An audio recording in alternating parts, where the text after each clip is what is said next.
Kenapa masa period bau badan rasa pelik sikit, bau bawah lengan kuat, kadang rasa musky, padahal dah pakai deodorant, mandi pun okey je.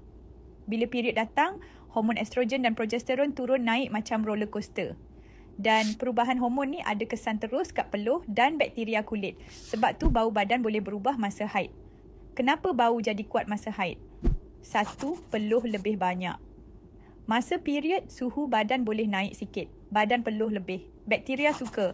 Bila peluh bercampur bakteria, itulah yang hasilkan bau strong. 2. Perubahan pH faraj dan kawasan sulit. Hormon turun naik boleh ubah pH, bakteria baik berkurang. Bila flora tak stabil, bau boleh jadi lebih noticeable. 3. Darah haid tu sendiri pun ada bau. Campuran darah, tisu rahim dan bakteria. Bau yang lain sikit. Terutama kalau pad tak ditukar lama atau tempat panas atau berpeluh. 4. Pemakanan masa PMS pun main peranan. Makan banyak daging merah, bawang putih, kopi, badan lebih berbau. Masa period, badan lebih sensitif, jadi bau lebih kuat dari biasa.